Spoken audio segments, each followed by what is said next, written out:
The millionaire stopped his car when he saw the little girl sleeping on the sidewalk, wearing the necklace he had buried with his wife. What he discovered changed his life forever. The first rays of sunlight slipped through the heavy curtains, but August Rayner didn't care. To him, every day had been the same since Clara passed away. It had been a year. A whole year living like a ghost in his own mansion. The house was far too big for just one man. 3 floors, 7 bedrooms, a library, an office he no longer entered, and a garden no one tended. The flowers Clara had once loved were now only dry branches, much like himself. August glanced at the clock on his bedside table. 10:15 in the morning. It didn't matter. He could stay in bed all day, as he had done so many times. At 40 years old, the once successful businessman who appeared on the covers of business magazines was now just a shadow, hiding among marble walls and drawn curtains. "Good morning, Mr. Rayner," said Martha, the housekeeper, knocking lightly on the door. "I've brought your breakfast. Just leave it outside." "Thank you," he replied, not in the mood to see anyone. Martha was the only person still allowed into the house. Even so, August kept their contact to a minimum. She would come 3 times a week, leave prepared meals, do the essential cleaning, and leave, always respecting his silence. The phone rang for the 5th time that morning. August knew who it was. Thomas Add, his partner at the company, trying once again to convince him to come back. The answering machine picked up. "August, it's me again. We need you here. The situation is complicated. Please call me back when you hear this message." August looked at the phone as though it were a strange object. The company he had built with so much effort, Rayner Technologies, meant nothing to him anymore. On the day of Clara's funeral, he had signed a power of attorney giving Thomas full authority and never returned to the office. With difficulty, he got up and went to the bathroom. The mirror showed a man he barely recognized, unshaven, hollow-eyed, thinner. No wonder Martha always looked at him with concern. The house was engulfed in a silence that seemed woven into its walls. August's footsteps echoed through the empty corridors as he made his way downstairs. In the living room, everything remained exactly as Clara had left it. The book she'd been reading was still marked on page 143, the blue shawl folded over the arm of the sofa. August didn't allow Martha to touch any of those things. In the kitchen, he opened the fridge and grabbed a bottle of water. He wasn't hungry. He rarely was. He went back to the living room and sank into the leather armchair, staring at the neglected garden through the window. Outside, the world kept going. Inside, time had stopped. August closed his eyes and saw Clara. He always saw her. Her smile, her brown hair falling over her shoulders, the way she touched his face before kissing him. Then, like a cruel film on repeat, he saw the hospital, the doctors' grim faces, the word inoperable, and finally, the casket being lowered into the ground. Cancer took Clara in 3 months. Too fast to prepare, yet just long enough for him to see the suffering in her eyes. On the eve of the funeral, August had placed the sapphire necklace around her neck, the one he'd given her on their first wedding anniversary. Clara loved that necklace. She used to say the stone was the same color as his eyes. She should keep it forever, August murmured to himself, remembering how he'd insisted that the necklace be buried with Clara, despite all the advice against leaving valuables in a casket. The sun was already high when August realized he had spent hours sitting in the same position. The house felt hot, stifling. Suddenly, he felt suffocated by those walls. He needed air. Without thinking too much, he grabbed the car keys from a bowl by the entrance, the same place Clara had always left them. His black Audi was dusty in the garage. How long had it been since he'd driven? Weeks, maybe months. He started the engine, which sputtered in protest before roaring to life. He opened the automatic gate and left, squinting against the bright sunlight. The streets of the wealthy suburb where he lived were quiet that Tuesday morning. Large houses, well-kept gardens, expensive cars parked in driveways. August drove aimlessly. He had no destination, just a sudden need to move. He passed the coffee shop where he and Clara used to have Sunday breakfasts. He passed the park where they strolled hand in hand. Every corner held a memory. Without realizing it, he drifted away from the upscale neighborhoods. The houses grew smaller, the streets less tidy. He didn't know this part of town, but kept driving as if something were pulling him forward. He stopped at a red light and looked around. He was in a modest commercial area, a laundromat, a small grocery store, a repair shop. Ordinary people living ordinary lives, lives that continued, unlike his. As soon as the light turned green and he turned right, August saw something that made him slam on the brakes. On the sidewalk in front of a closed shop, leaning against the wall, was a little girl. She seemed to be sleeping, curled up like a kitten, wearing a coat far too big for her small frame. August parked the car hastily. Something about that scene disturbed him deeply. A child alone, sleeping on the street. He looked around for any adult who might be responsible for her, but the sidewalk was empty except for her. He approached slowly, not sure what to do. The girl looked no older than 5. She had dark, messy hair, simple and worn clothing, a dirty face but a serene expression as she slept. "Hello," August called softly, crouching at a safe distance. The girl opened her eyes slowly, showing no fear. Curious green eyes locked on August with a surprising calm for a child in that situation. "Hi," she said, sitting up and rubbing her eyes. "Are you okay?" "Are you here by yourself?" August asked, looking around once more. The girl shrugged, a gesture that seemed too big for her tiny body. "I'm fine," she said simply. "What's your name?" he asked. "Lena," she replied, adjusting the oversized coat. That was when August saw it. Around the girl's neck, partially hidden by the coat's collar, was a necklace. Not just any necklace, Clara's sapphire necklace. The same unique piece he had placed on his wife before the burial. The world seemed to spin around him. It was impossible. That necklace had been buried with Clara. How could this girl possibly have it? "That necklace," August began, his voice trembling. "Where did you get it?" Lena looked down, touching the little blue sapphire. "I found it in the trash a long time ago. It's pretty, isn't it?" "In the trash," August repeated, incredulous. "Yeah, near that place where they put the people who died. The cemetery." She was talking about the cemetery. August felt a chill run through him. It was impossible. No one could have stolen the necklace from the coffin, unless, no, he didn't even want to consider the possibility of grave robbery. It was too revolting to think about. "May I see it?" August asked, extending a trembling hand. Lena hesitated for a moment, then pulled the chain over her head and handed the necklace to him. There was no doubt. It was Clara's necklace. The small oval sapphire surrounded by tiny diamonds, the delicate white gold chain, and on the back, the engraved initials he had requested, C and A. "Is it yours?" Lena asked, watching August's expression. "It belonged to my wife," he answered, voice thick with emotion. "She doesn't like it anymore." August felt tears burn in his eyes. She passed away. "A year ago?" "Oh," Lena said quietly, "it's a very beautiful necklace." There was something about that girl, a strange calm, a presence August couldn't explain.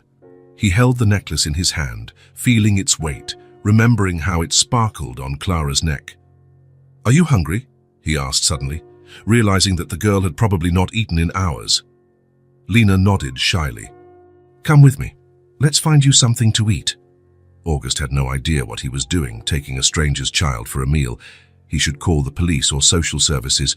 But the necklace, that impossible coincidence, he felt he couldn't just leave her there. He took Lena to a nearby diner. The waitress eyed the disheveled girl and the tired-looking man with suspicion, but said nothing while taking their order. A sandwich, fries, and a milkshake for Lena, just coffee for August. As Lena ate hungrily, she seemed to relax. Her feet swung beneath the chair, too short to reach the floor. Occasionally, she glanced at August curiously but didn't speak much. "Where do you sleep?" he finally asked. Lena shrugged again. "In places." "What places?" "Wherever I can, sometimes in the park, sometimes near the bakery, because they give out bread in the morning." August's heart clenched. So small, so vulnerable, surviving on the streets. "Doesn't anyone take care of you?" Lena lowered her head, tracing patterns on the condensation of her milkshake glass. "Not anymore." August took a deep breath. He didn't need to know more right then. The full story would come in time if necessary. What mattered was that this child was alone, abandoned, sleeping on the streets. "Lena," he said, hardly thinking it through, "would you like to come to my house just until we find a safe place for you?" Her eyes lit up for a moment, but then she looked cautious. "Is your house big?" "Yes, it's quite big." "Are there other grown-ups there?" "No, just me. And Martha, who comes to clean." Lena seemed to consider the offer with a seriousness no 5-year-old should have.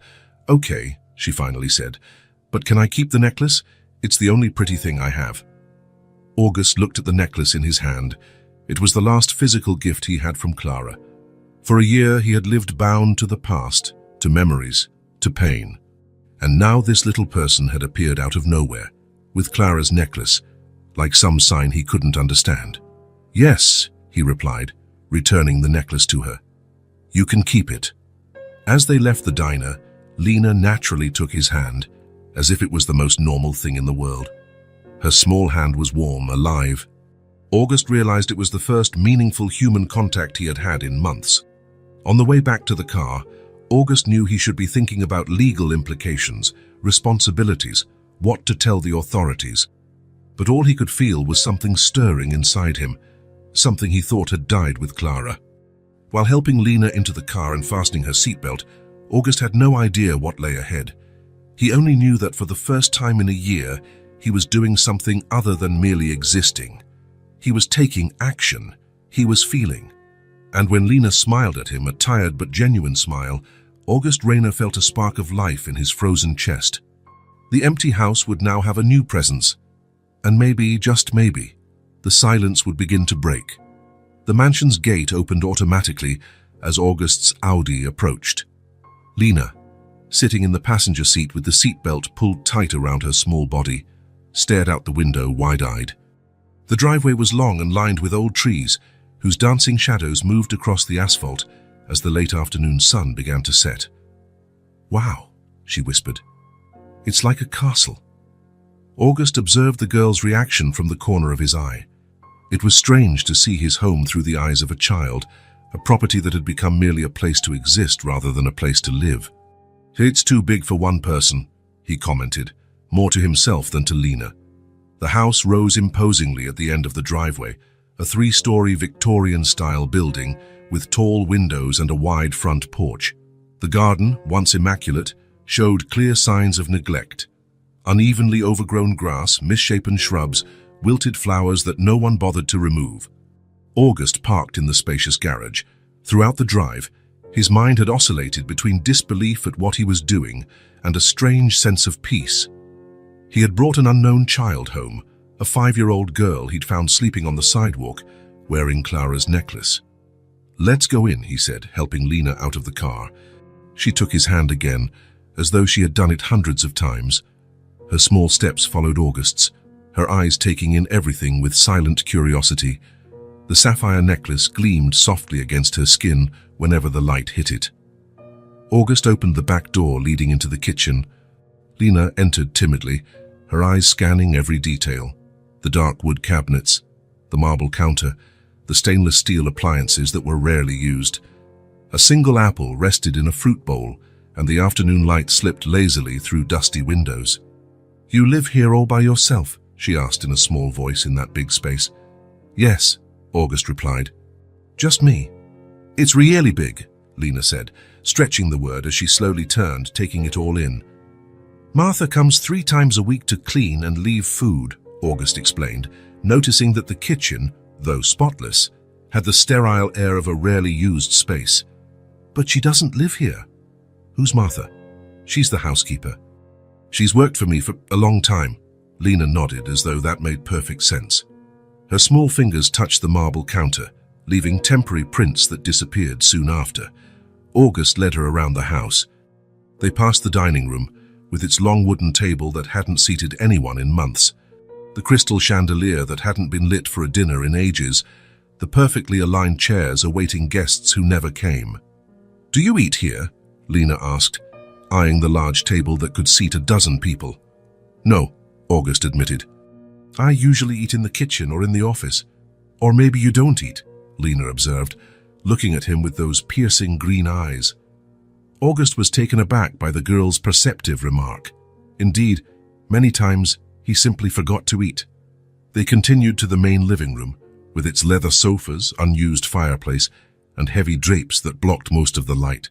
It was an elegant space, filled with expensive furniture and carefully selected artwork. But there was a fine layer of dust in the corners that Martha couldn't quite reach, and an atmosphere of disuse no cleaning could mask. In each room, Lena looked around without saying a word, just taking in every detail with her watchful eyes.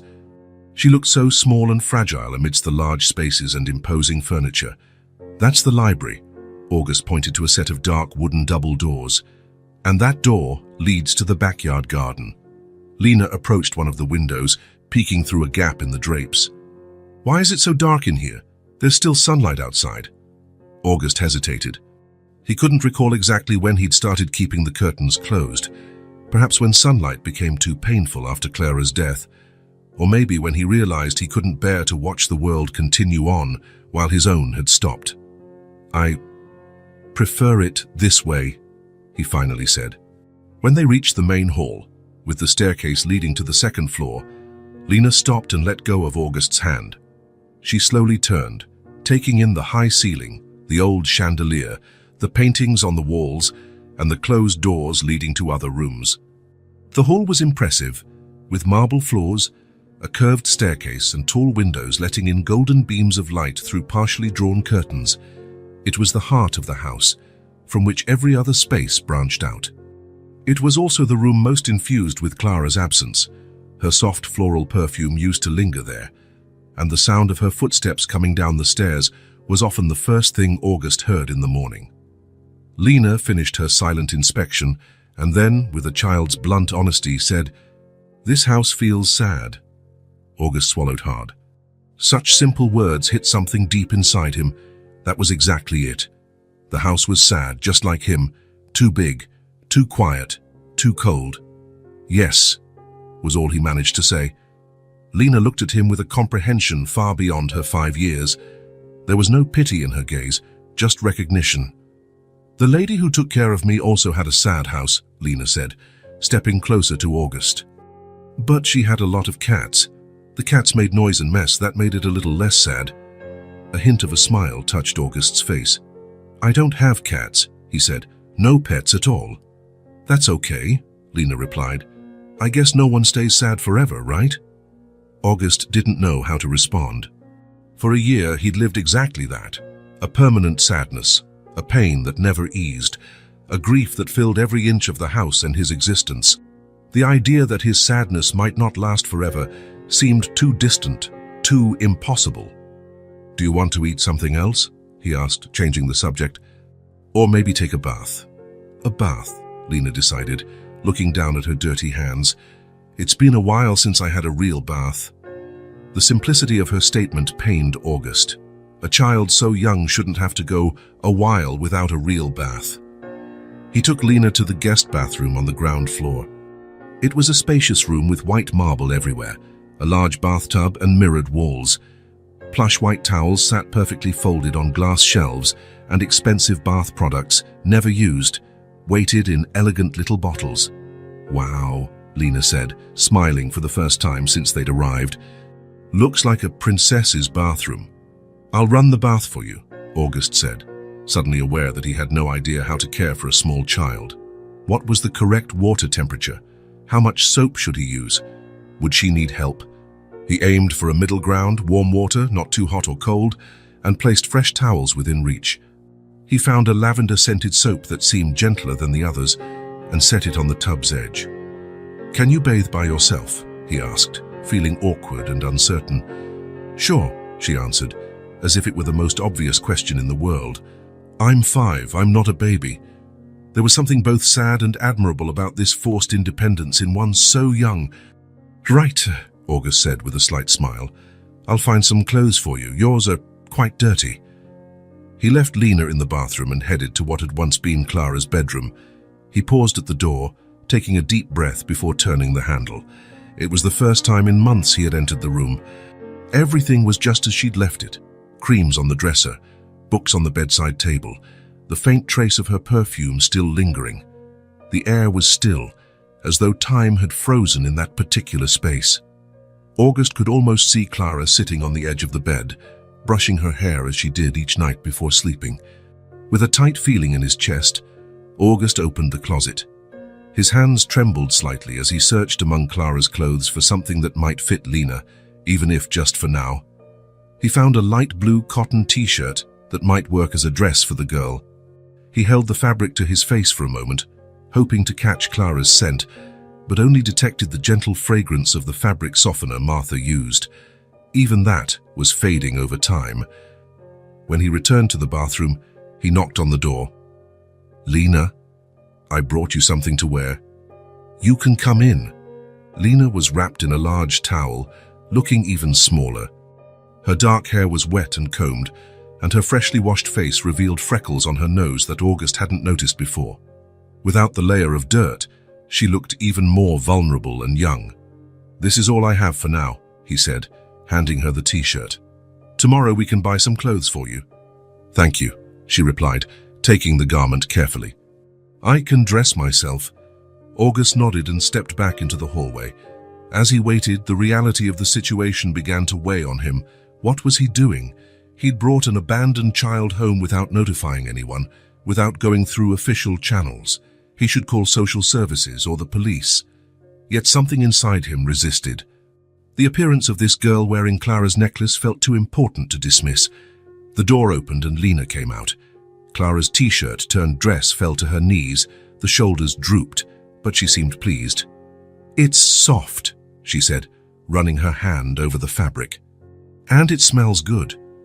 August swallowed hard, wondering if Lena could also detect any lingering trace of Clara's perfume. "It's a bit big," he observed. "That's okay. I like big clothes. Gives me room to grow." The practical simplicity of her remark made August smile slightly. He walked beside her back to the living room. The sun was beginning to set, making the house even darker with the curtains closed. August turned on a few lights, but the space still felt gloomy. "You must be tired," he said. "We can set up a bedroom for you tomorrow, but for tonight, the sofa will have to do." "That's okay," Lena replied, eyeing the large leather couch. "It looks comfy. And it's better than the ground." Once again, August felt a stab of pain, thinking about the nights this little child must have spent sleeping in far worse places. He went to get a pillow and a soft blanket from the linen closet. As he arranged them on the sofa for Lena, he realized he didn't know what else to do. Should he read her a story? Ask if she'd brushed her teeth? What were the protocols for a 5-year-old? "Would you like some water or anything before sleeping?" he asked, feeling awkward. "No, thanks," Lena said, climbing onto the couch and sitting cross-legged. "Can I ask you something?" "Sure." "What happened to your wife?" The direct question caught August off guard. For a moment, he felt the familiar pain rising in his chest, the feeling of not being able to breathe whenever he talked about Clara. "She got sick," he said simply, sitting in an armchair near the sofa. "It was cancer. The doctors tried, but..." His voice faltered. "My mom died too," Lena said, surprising him with her calm for someone so young. "It's been over a year. It was just the two of us." The simplicity with which she spoke of her loss hit August deeply. This small child had faced a pain similar to his own. "I'm sorry," he said. "She got really sick," Lena continued, fiddling with the edge of the blanket. "In the hospital, she gave me a kiss and told me everything would be okay. But then she never woke up."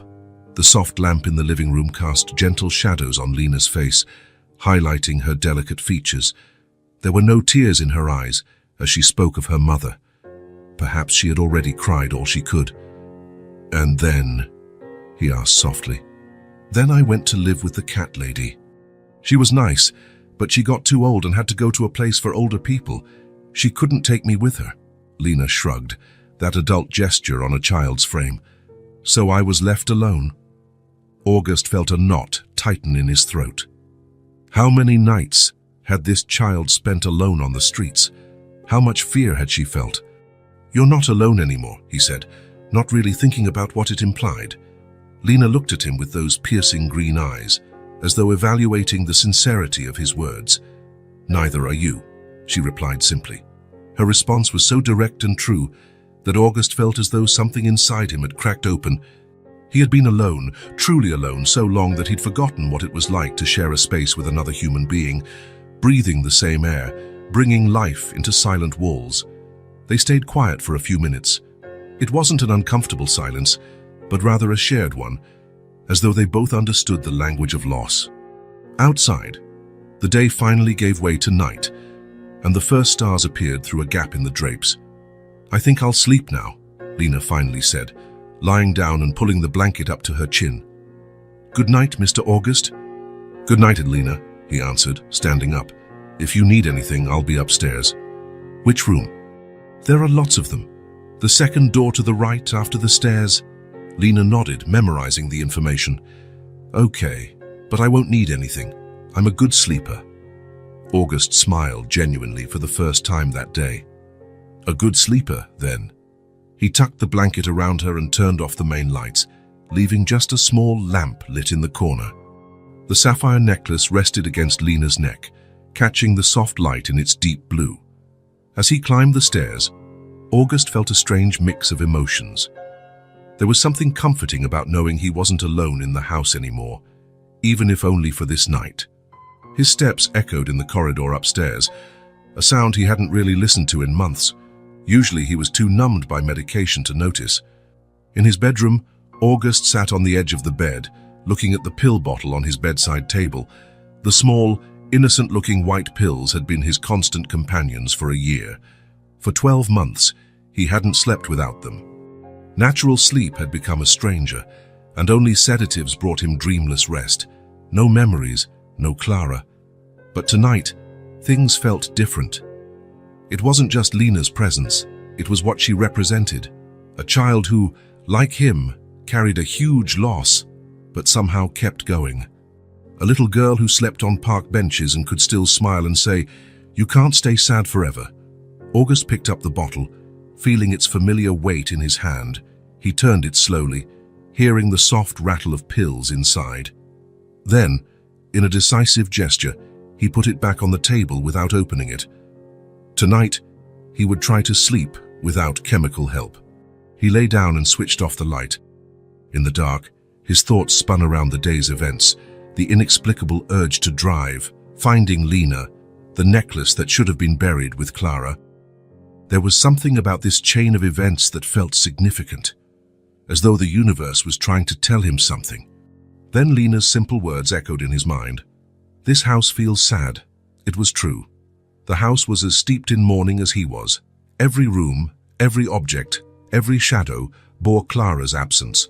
For a year, he had turned the mansion into a mausoleum, a place where time didn't move and joy couldn't enter.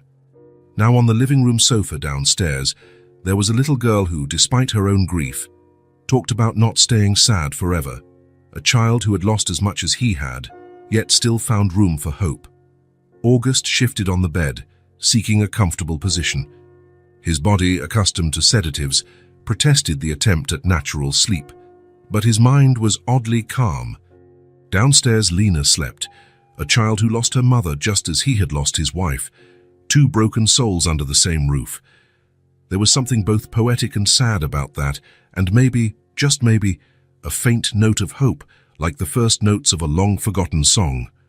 August didn't know when sleep finally claimed him, but for the first time in a year, he dozed off without medication. And as darkness enveloped him, there were no nightmares, just a deep, dreamless rest. Down in the living room, Lena slept curled in the blanket, the sapphire necklace glowing softly against her neck. Her face was serene, as though she, despite her few years and many hardships, knew she was exactly where she needed to be. Two grieving souls, separated by a single flaw, united by a similar loss, slept in a house that felt sad.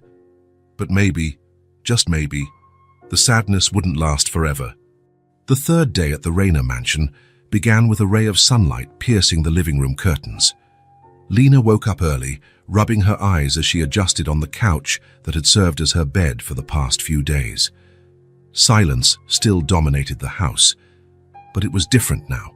Not a silence of abandonment, but of rest. The little girl carefully folded the blanket she'd been using and placed it atop the pillow. Her bare feet made almost no sound on the cold floor as she walked around the living room, noticing details she could now see more clearly in the morning light. Everything looked so grey. The light-colored walls, the dark furniture, the heavy drapes, all in subdued, lifeless tones. Even the few paintings on the walls seemed like pale landscapes in soft, washed-out colors. Lena glanced outside the window and saw the contrast between the house's interior and the world beyond. The garden, even neglected, burst with color. Green, yellow, purple, pink. Flowers grew chaotically among the tall grass, stubborn survivors of carelessness. That's when an idea formed in Lena's mind. The house needed color, it needed life. Moving quietly, she unlocked the door leading to the backyard and stepped out.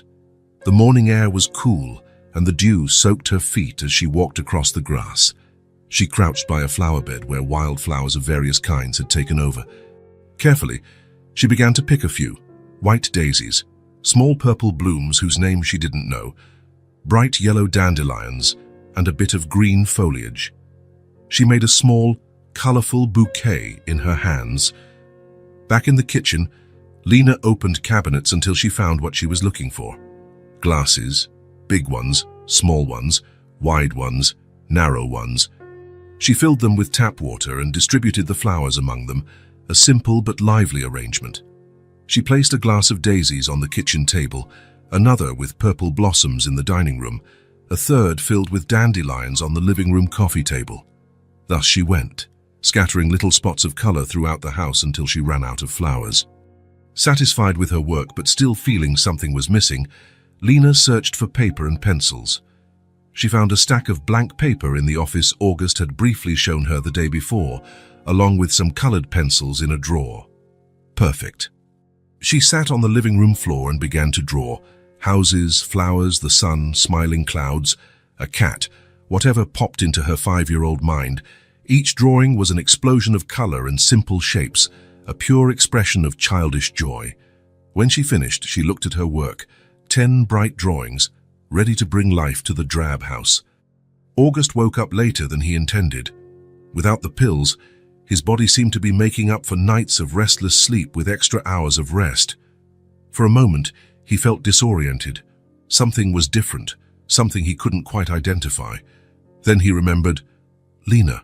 The girl was downstairs, sleeping on the couch. The little girl with Clara's necklace.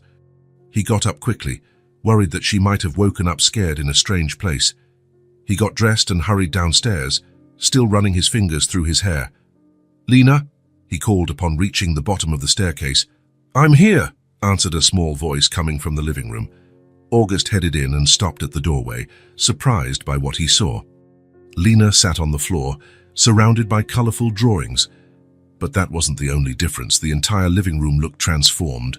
There were flowers in glasses everywhere, little wildflower arrangements that added vibrant pops of color to the once monotonous space. The curtains were partly open, letting morning light dance on the furniture.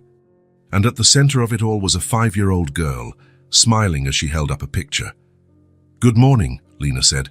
"I did some things while you were sleeping." August looked around, taking in the changes. Instead of the irritation he would have expected, he used to feel agitated whenever Martha suggested any alterations.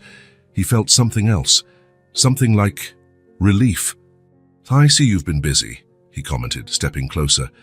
The house needed color, Lena explained with a child's simplicity, so it wouldn't be so gray. August picked up one of the drawings from the floor. It showed a colorful house under a smiling sun. In another time, he might have found it too childish for his elegant living room. Now it seemed exactly what the room needed. "Can I put them on the walls?" Lena asked, pointing at her drawings. "I promise not to use anything that will damage them." August hesitated briefly. Clara had always been very particular about the walls, preferring properly framed artwork. Yet, for some reason, Lena's idea of taping her drawings to the mansion's walls didn't bother him as it once might have. "That's fine," he agreed. "We can use tape. I have some in the office drawer." Lena's eyes lit up. Really? I can, for real. Yes, August confirmed, surprised by his own calm acceptance of these childish artworks in his otherwise formal house. Together, they went in search of tape and began sticking the drawings up. A smiling sun on the kitchen wall, a colorful house near the front entrance, flowers, both drawn and real, in the living room. Each drawing brought a bit more life to the previously sterile rooms. "Look," Lena said, showing him another drawing. "It's me and you." August looked at the paper. Two stick figures, one tall, one small, were holding hands under a blue sky. The smaller one wore what looked like the sapphire necklace, depicted as a bright blue circle. "That's us," he agreed, feeling something odd in his chest. Not pain, as he'd expected whenever forming new bonds, but something gentler, softer. While Lena continued decorating the house, August prepared breakfast.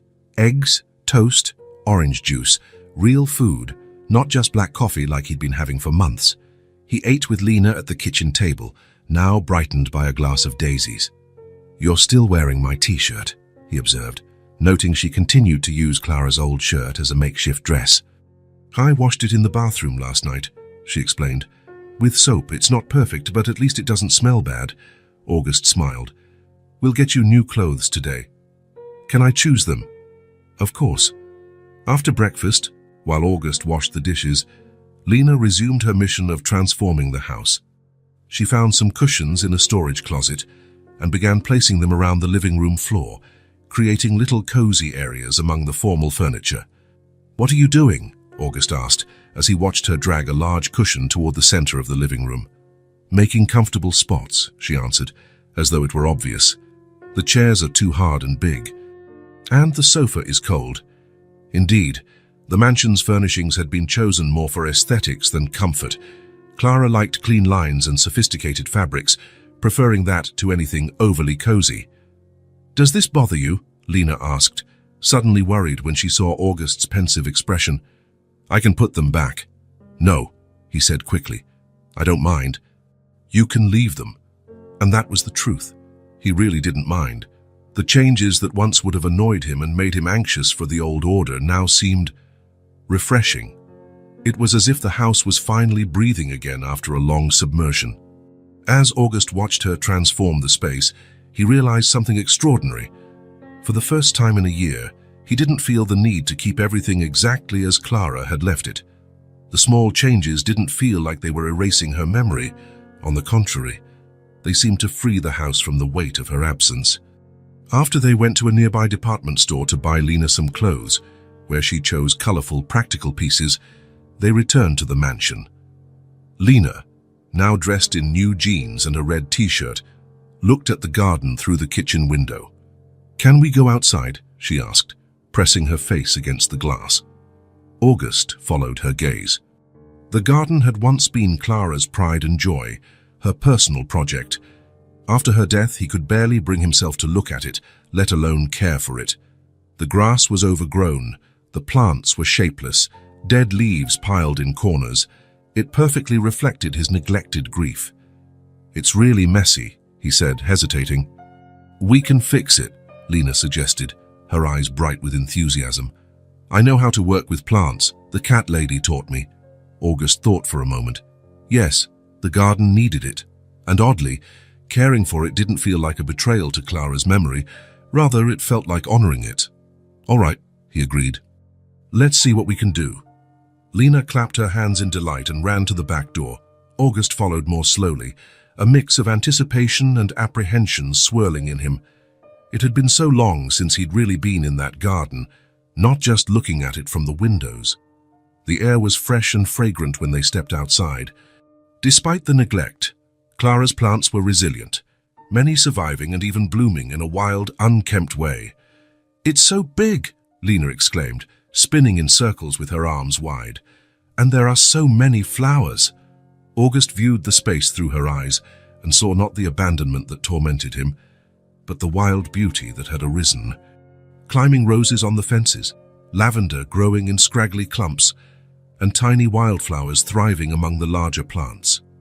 "My wife loved flowers," he said, words coming easier than expected. This was her favorite place. Lena stopped spinning and looked at him, listening intently. "Did she plant all these?" she asked. "Most of them," August replied. "She spent hours here. She said the flowers talked to her."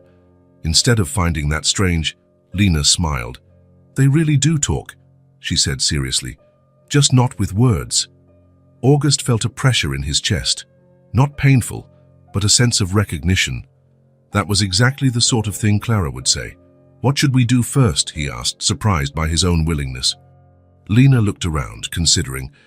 "We can clear away dead leaves and pull out the weeds. Then we water everything." August found garden tools in the small shed at the back of the yard, all covered in dust, untouched for a year. There were pruning shears, gloves, rakes, and shovels of various sizes. He chose some for Lena and went back to where she waited. "Have you used garden tools before?" he asked, offering her a small trowel. "Yes," she replied, gripping it confidently. "At the cat lady's house, I helped with the plants. She let me dig holes." They started working side by side.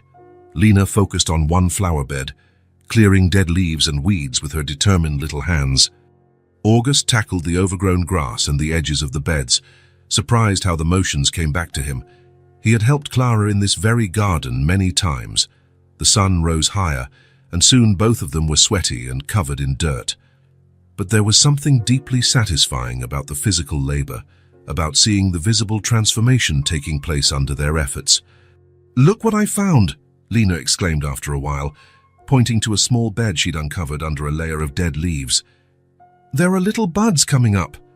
August came over and saw small green shoots just breaking through the newly cleared soil. They were tulips, Clara's favorites. She always planted them to bloom in spring. "They're tulips," he explained, crouching beside Lena. "They're just starting out. In a few weeks they'll have big, colorful flowers." "Will we take care of them until then?" Lena asked, her eyes filled with hopeful expectation. Her question carried more weight than she knew. Caring for the tulips until they bloomed meant Lena staying on. It meant commitment, continuity, a future. "Yes," August answered, surprised by the steadiness in his own voice. "We'll take care of them together." Lena's smile was radiant. She returned to her work with renewed enthusiasm, talking to the plants as she freed them from their covering of dead leaves. August watched her for a moment. This little girl, who had come out of nowhere wearing Clara's necklace, was bringing life not only to the house, but to him as well. It was as though every cushion on the floor, every drawing on the wall, every wildflower in a glass was a small act of healing. As they worked, Lena began humming a soft tune, a children's song about plants and flowers. Her voice was light and a bit off-key, making August smile. When Lena accidentally flung a handful of dirt in the air, smearing her own nose, he couldn't hold back a laugh. The sound of his own laughter surprised him. It was almost forgotten. Lena looked at him, confused at first, then laughed as well, pointing at her own muddy nose. Soon they were both laughing, dirty under the warm afternoon sun. August felt a lightness he hadn't experienced in over a year.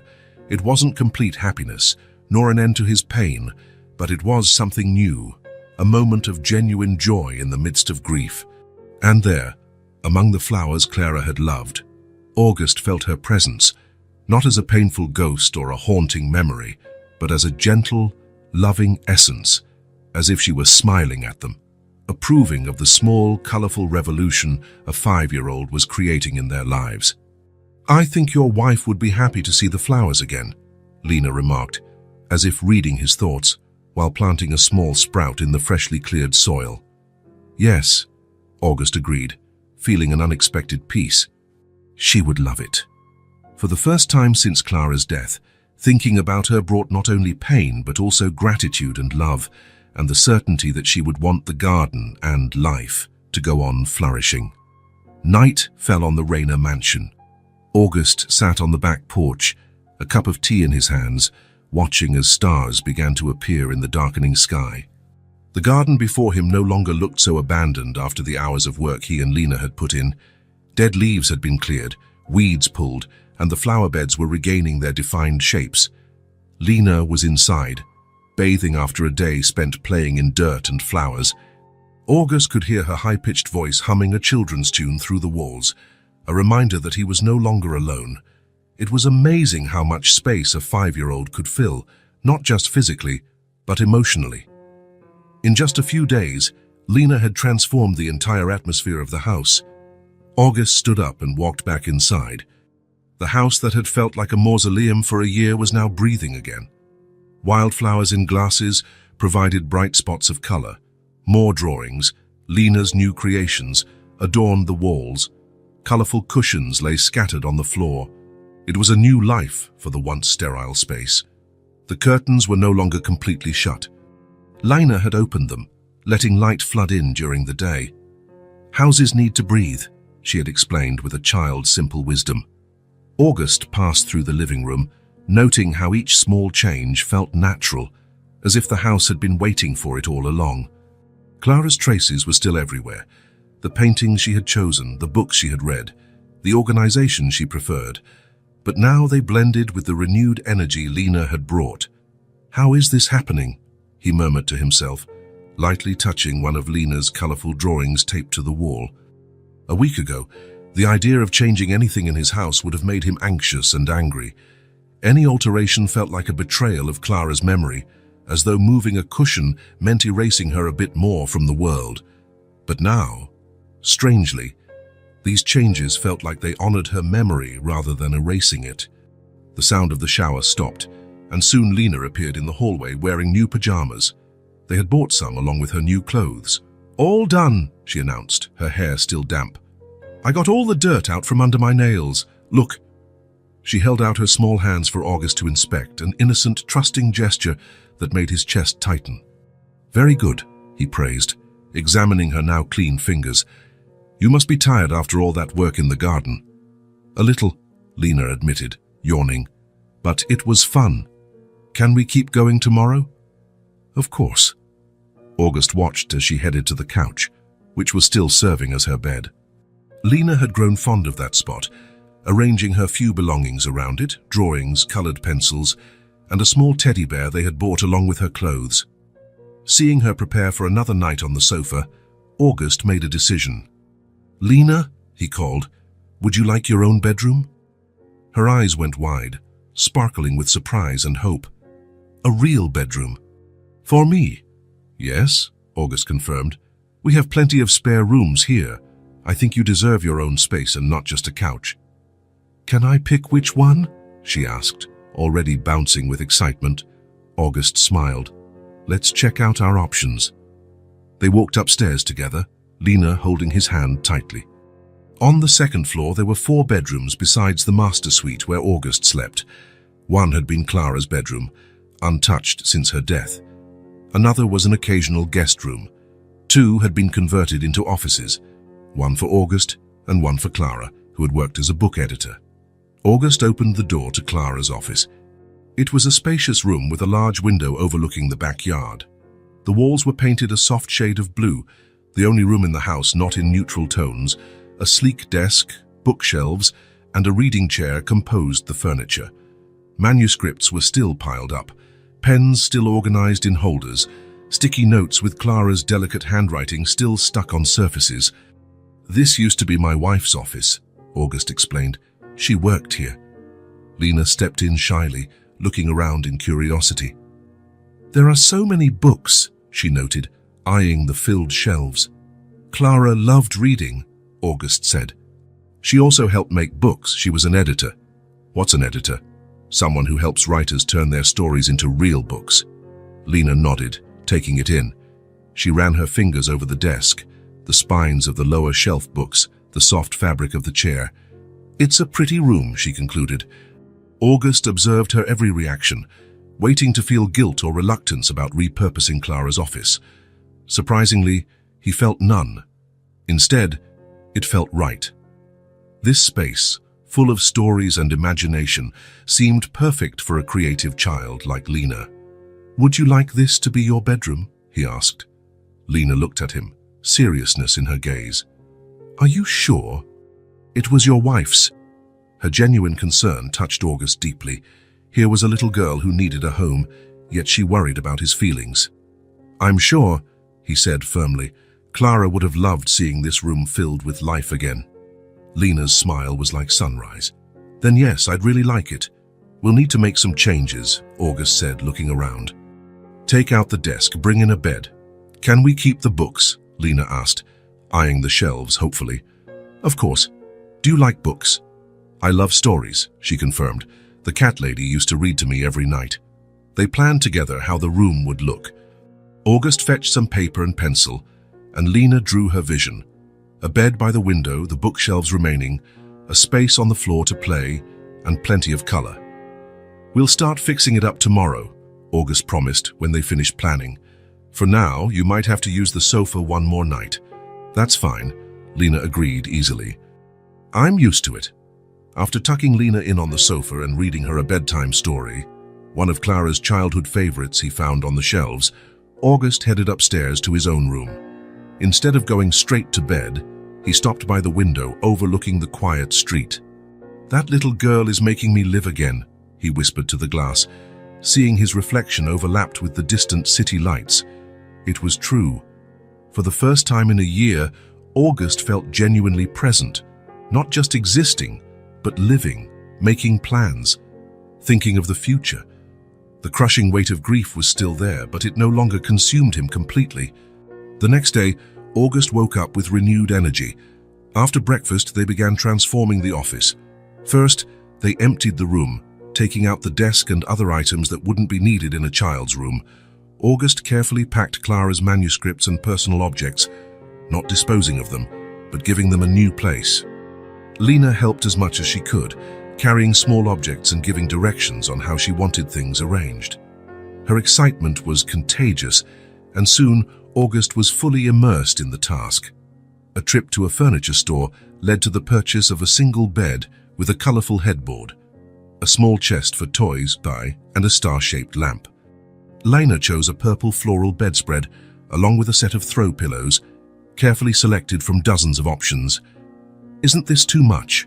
August asked as their cart began to fill. A bedroom has to be cozy, Lena declared confidently. It needs soft things. Who was he to argue with such wisdom? By the end of the day, the room was transformed. The new bed stood under the window, covered with the purple spread and assorted colorful pillows. The bookshelves remained, now with space on the lower shelves for Lena's few belongings.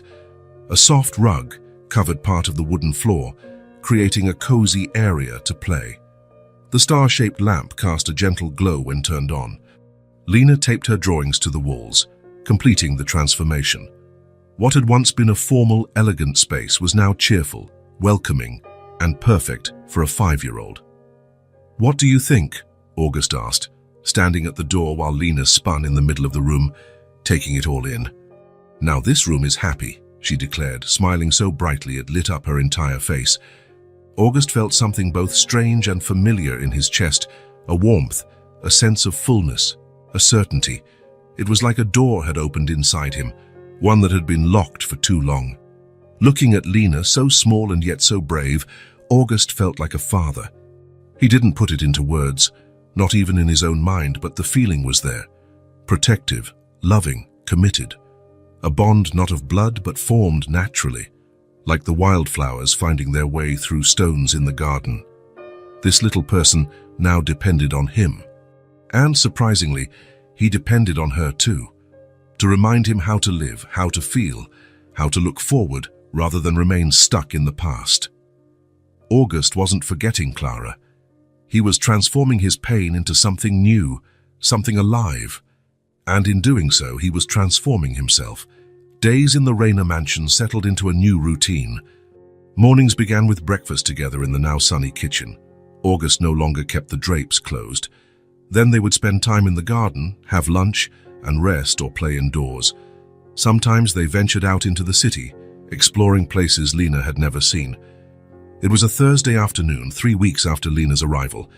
The sky had been cloudy all day, and a light rain started falling shortly after lunch, preventing them from working in the yard.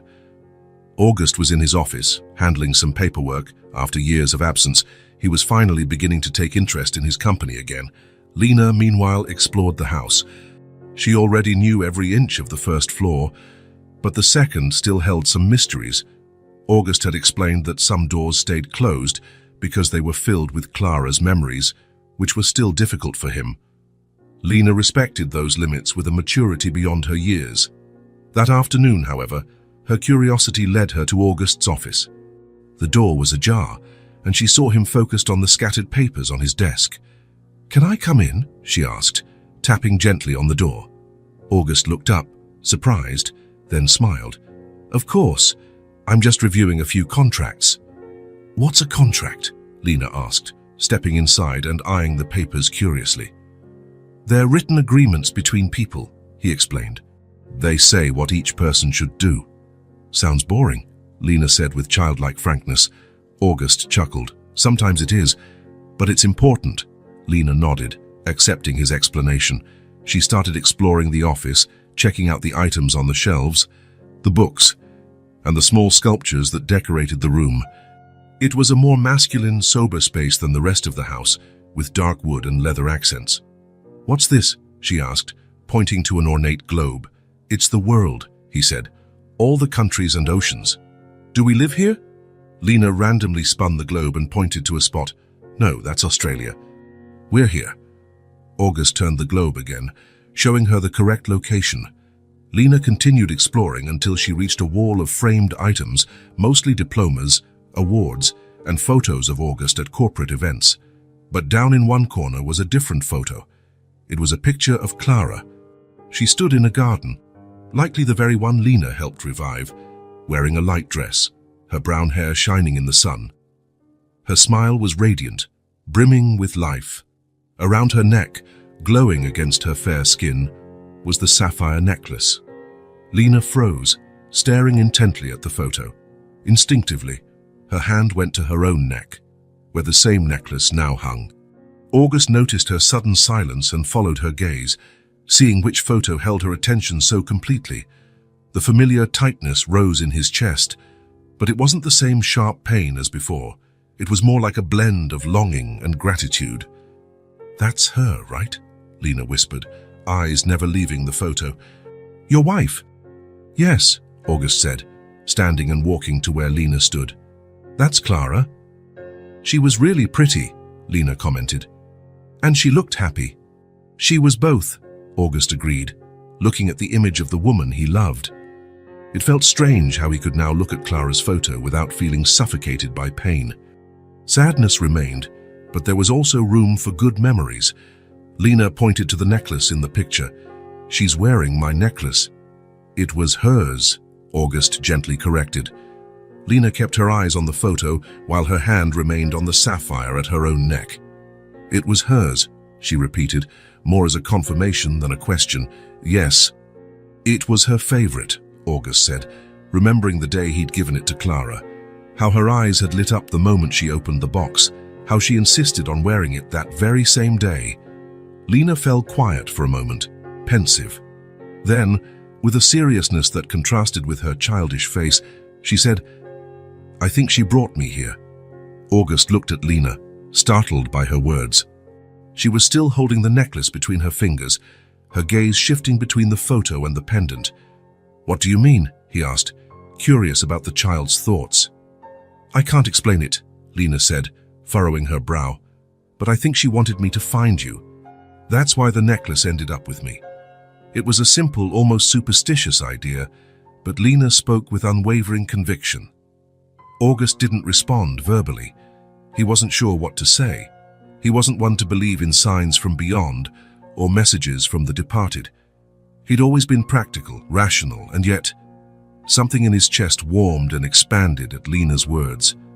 A part of him, maybe the last fragment that still held on to hope, silently agreed. Perhaps something bigger was at play. Perhaps their meeting wasn't mere coincidence. Perhaps Clara, in some way he couldn't understand, had guided this little orphan girl to his door, not to replace her, but to help him keep living. Lena didn't seem bothered by August's silence. She kept staring at the photo, absorbing every detail of Clara's face. She had kind eyes, Lena finally observed. "Yes," August agreed, feeling a sad smile tug at his lips. "She saw the best in everyone." "Just like you," Lena said, turning to face him now. August felt a lump in his throat. He didn't see himself that way. Over the last year, He had shut himself away completely, unable to see anything beyond his own pain. It took a 5-year-old child to remind him who he used to be. "I'll try to be," he promised, more to himself than to Lena. The rain kept falling softly outside, a silvery curtain beyond the windows. Inside the office, August and Lena stood side by side, looking at Clara's photo. An unlikely family, brought together by a sapphire necklace and the memory of a woman they both loved, each in their own way. And in his heart, August felt something new unfolding, not certainty but possibility. A possibility that maybe, just maybe, Clara had found a way to take care of him, even after she was gone. Fall was deepening outside. Golden leaves drifted slowly into the garden. Inside the Rayner mansion, the heaters kept the rooms warm. Lena sat on the living room rug, surrounded by books she had brought down from her new bedroom. In recent weeks, a new nightly routine had emerged. Before bed every evening, August read Lena a story. They started with simple fairy tales, but Lena soon showed interest in more complex narratives. Her capacity for understanding amazed August. She asked insightful questions and remembered details most adults would miss. On this Saturday afternoon, August stood by the living room door, watching Lena carefully turn pages, studying the illustrations. There was something deeply moving about seeing that small figure so utterly absorbed by the world of stories. "Did you find anything interesting?" he finally asked, entering the room. Lena glanced up, her green eyes shining with excitement. "There's one with dragons, and another about a girl who goes to a magical place." August smiled, sitting on a nearby sofa. "Which one do you want me to read tonight?" "This one." Lena held up a brightly illustrated book. It was a story about a girl who discovers a secret garden, one of Clara's childhood favorites. August took the book, running his fingers gently over the cover.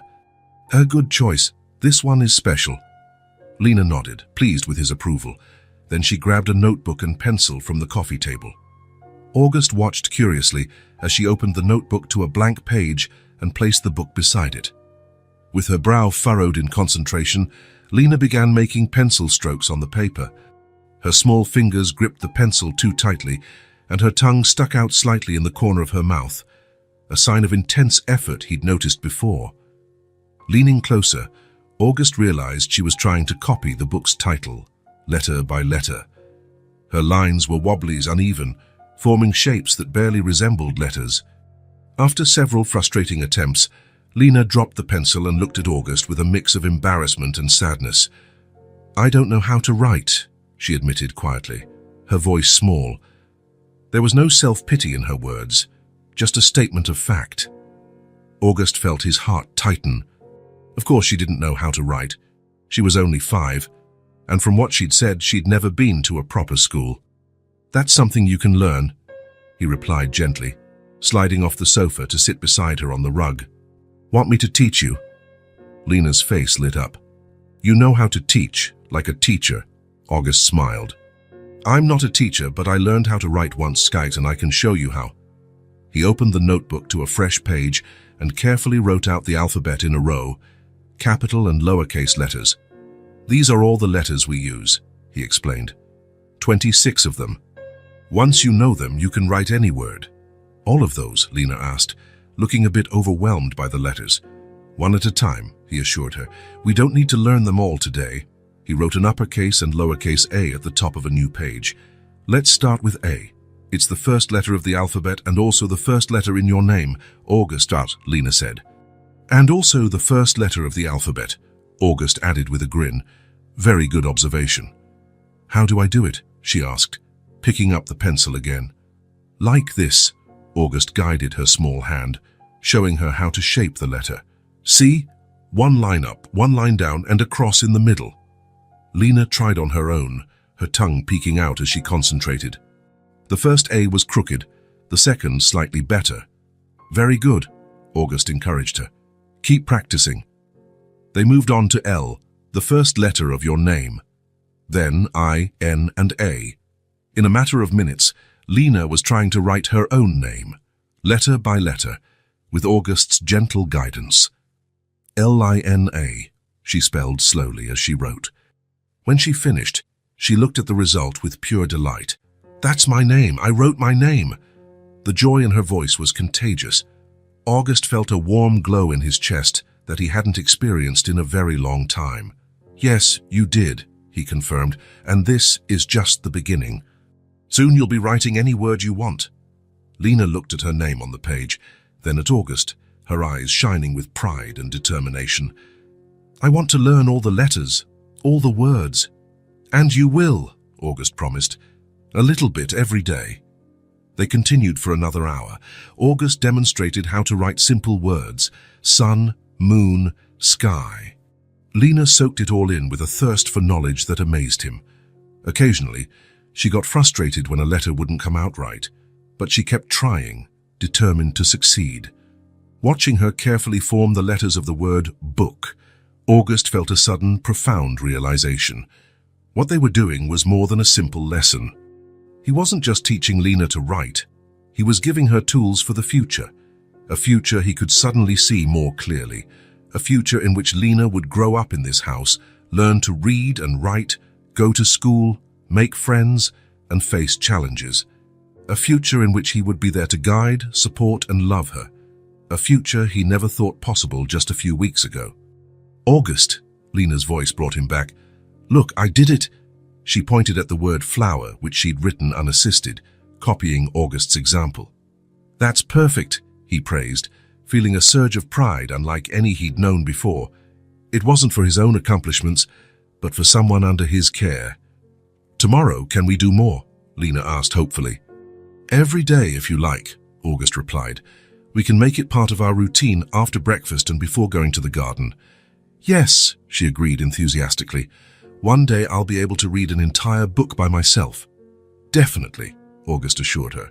"Sooner than you think." As dusk fell, August closed the notebook and suggested they make dinner. But before standing, Lena looked at him with that sudden seriousness she sometimes had. "Thank you for teaching me," she said simply. "It's my pleasure," he answered, feeling his throat constrict with emotion. As they walked to the kitchen, Lena's small hand in his, August thought about the notebook with the letters and words that would be kept, maybe forever, as a tangible record of the start of their journey together. The beginning of something that would continue to grow in the years to come. He was building a future. A future that, in some way, Clara seemed to have helped create, even if she was no longer there. And instead of pain, that thought brought a strange peace.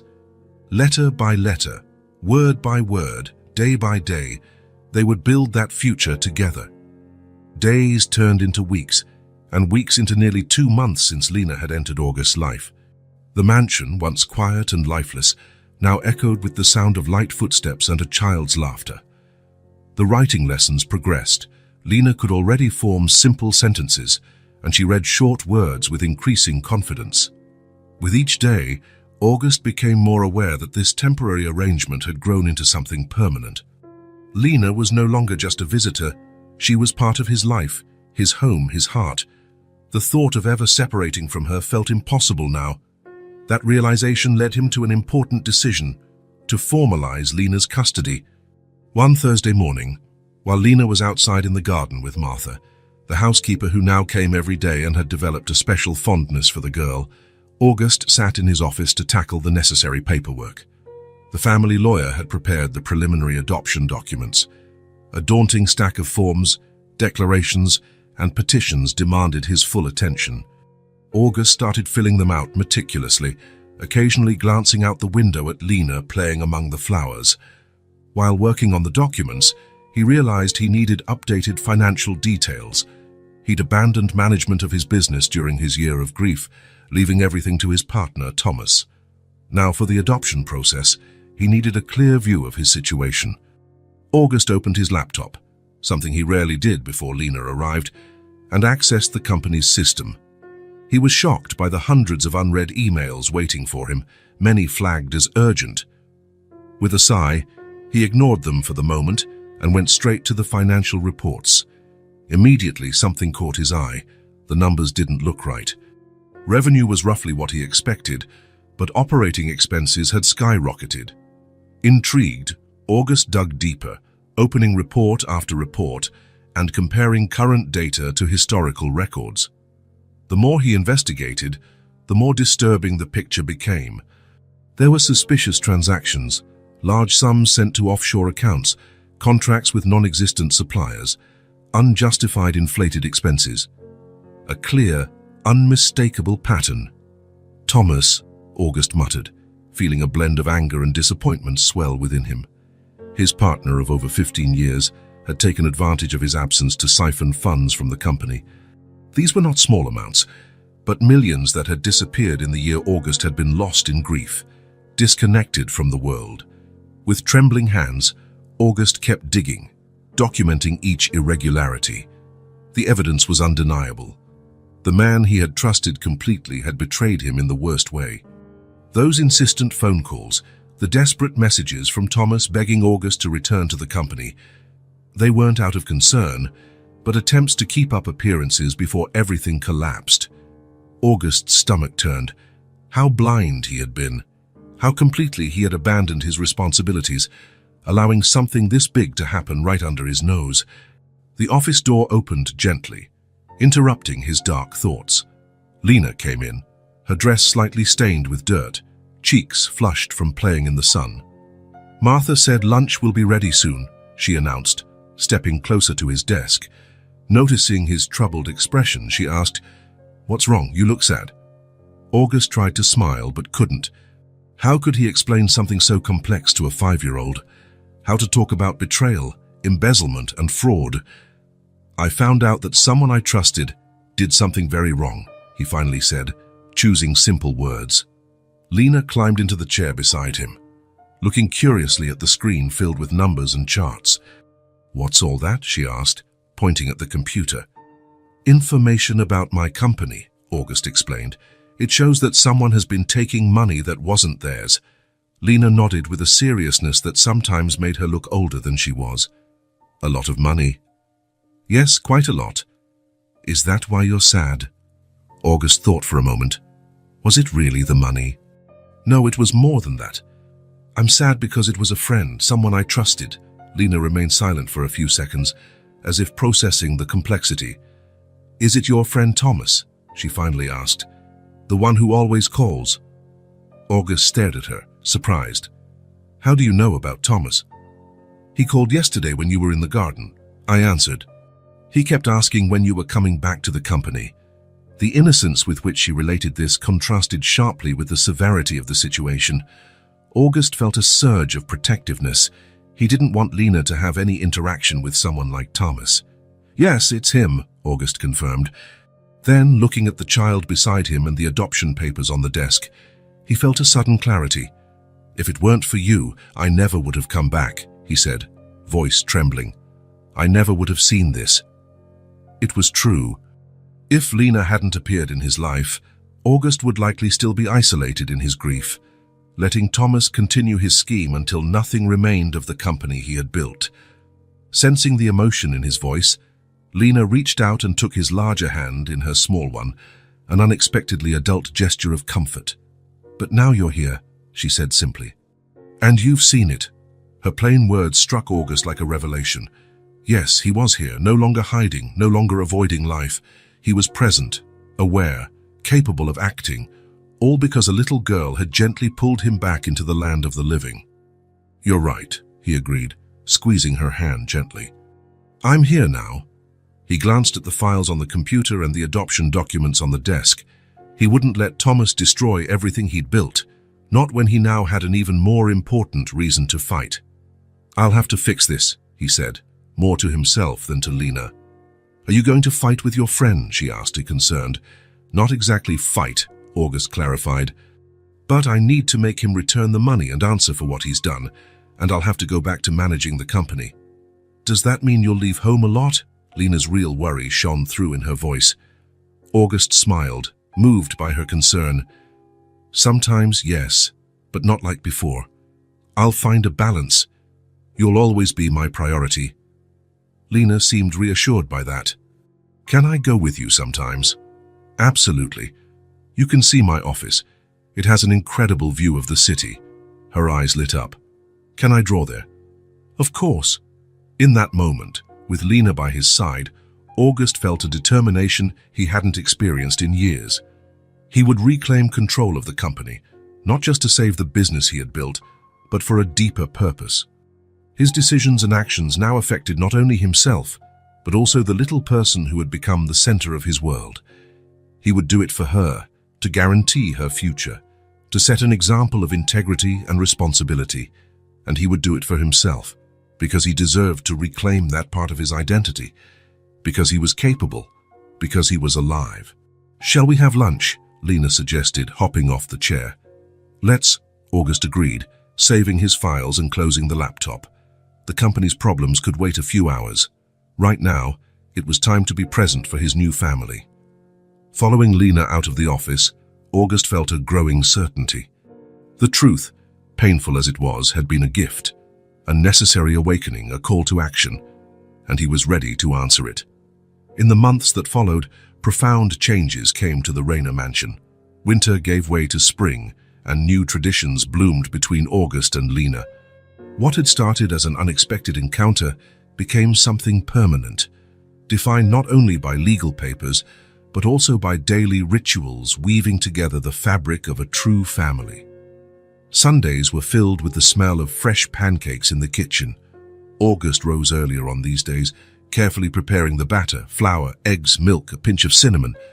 When Lena came downstairs in her pajamas, hair messy with sleep, she found the table set with bright napkins, a pitcher of freshly squeezed orange juice, and an array of pancake toppings, honey, fresh fruit, melted chocolate.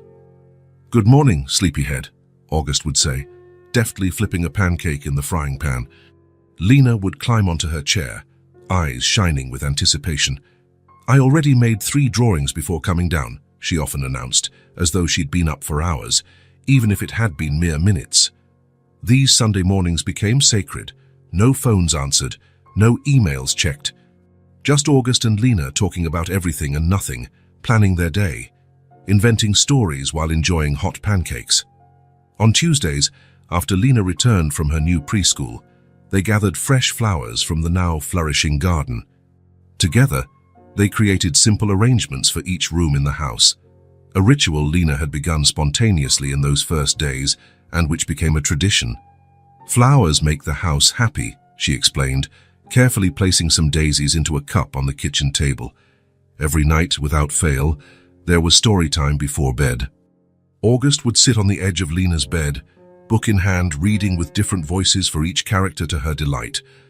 As Lena's reading skills improved, she sometimes read simple paragraphs herself, slowly pronouncing each word, with August helping when needed. "Just one more page," Lena would often plead, even as her eyes grew heavy with sleep. "Only one more," August always agreed, unable to refuse those pleading green eyes. Routines brought security. For Lena, who had experienced so much instability in her short life, the predictability was a precious gift. For August, it was an anchor to keep him present and engaged in life in a way he never thought possible after losing Clara. The mansion, once so silent it felt like a tomb, now had its own rhythm, its own music. The sound of small footsteps running down halls, laughter echoing off walls, dinner conversations, Lena's little voice singing in the bath. The house breathed again. One Thursday night, 4 months after Lena's arrival, something special happened. They were in the kitchen, preparing dinner together, an activity August found surprisingly enjoyable. Lena's job was to wash the tomatoes for the salad, standing on a stool to reach the sink. "Don't drop them," August warned, watching her as he chopped the other vegetables. "I know, Dad," she replied casually, focused on her task. "I'm being careful." The word hung in the air, Dad, spoken so naturally, without hesitation, as if it had always been so. August froze, knife suspended. A wave of emotion rose in his chest, choking his throat. It was the first time Lena had called him that. Noticing the sudden silence, Lena turned to look at him. "What's wrong?" she asked, worried. "Did I do something bad?" August swallowed the lump in his throat and smiled. "No, you didn't do anything wrong. It's just that you called me Dad." "Oh," Lena said, as if just realizing it. Then, with childlike directness, she asked, "You don't like it?" "I love hearing it," August said, setting the knife aside and stepping closer to her. I love it very much. Lena's face lit up with a broad smile. Then I'll say it all the time. And so it was. After that night, Dad became the most frequent word on Lena's lips. She used it as if August had always been her father, as if it were the most natural thing in the world. The adoption process was moving slowly as expected. August had hired top lawyers, prepared all necessary documents, and endured countless interviews and evaluations. The embezzlement case involving Thomas somewhat complicated matters. Investigations were underway, lawsuits being prepared. But most employees welcomed August's return to leadership, and everyone around him was impressed by how he balanced his new responsibilities with fatherhood. Finally, on a sunny fall morning, the long-awaited phone call arrived. August picked up in his home office while Lena was drawing on a small table beside him, as she often did when he had to work from home. Mr. Rayner, I'm pleased to inform you that the judge approved the adoption. The certificate will be ready for you to pick up tomorrow morning. August thanked the caller and hung up, remaining still for a moment to absorb the news. It was official. After nearly 7 months, Lena was legally his daughter, Lena Rayner. What is it, Dad?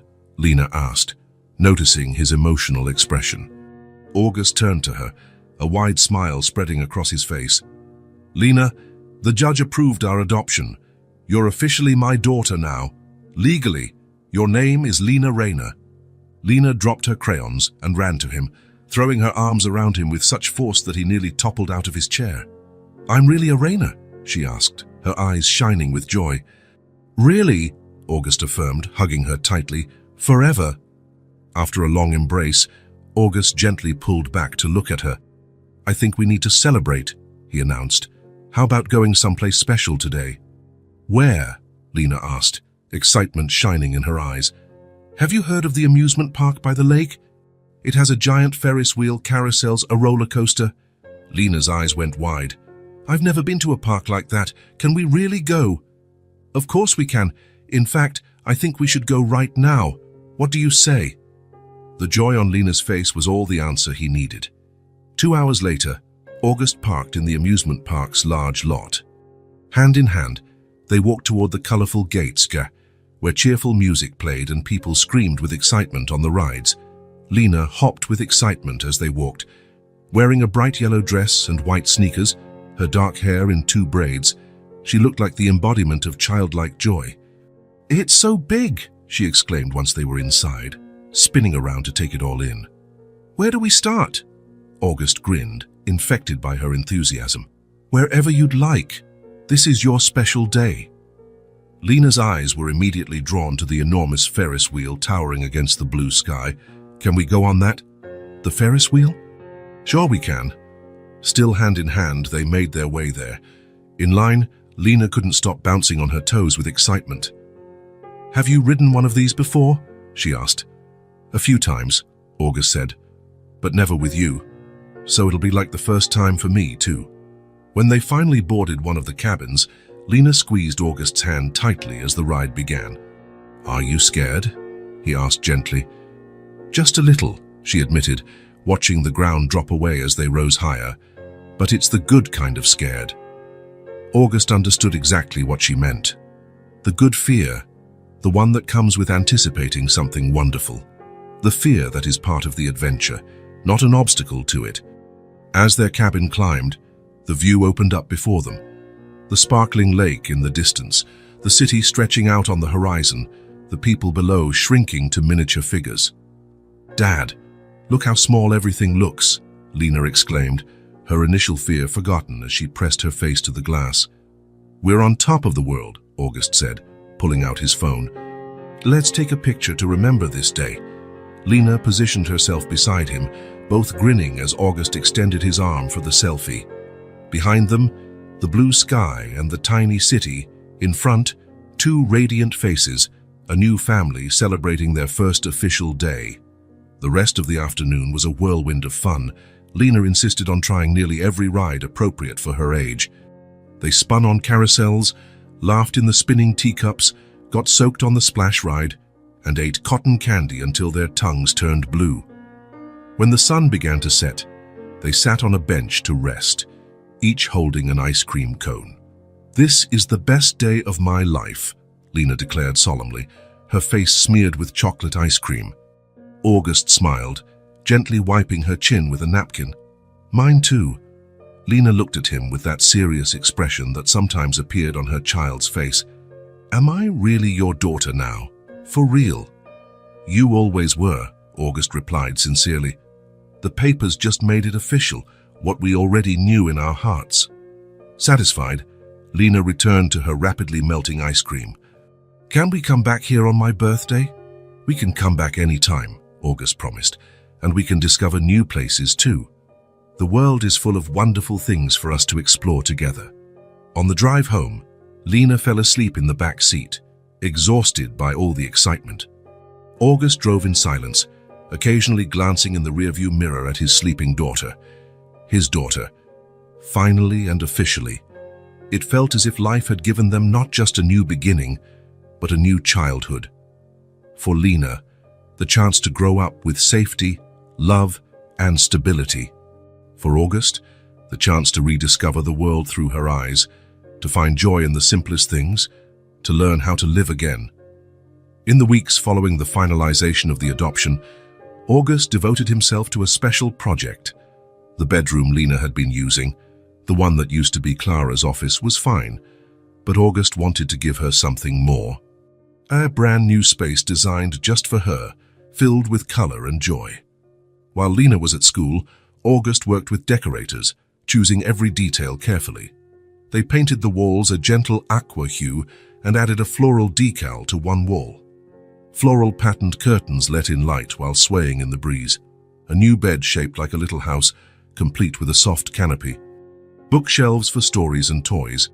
A small desk for drawing and homework, and a cozy reading chair. A ceiling lamp that projected stars when lit, plus a table lamp shaped like a moon. Every detail was chosen with Lena's preferences in mind: flowers, color, stories, light. It was a room fit for a princess, without being over the top, cozy, practical, perfect for an active, curious 5-year-old. On the day it was finished, August picked Lena up from school early. "I have a surprise for you at home," he said as he drove.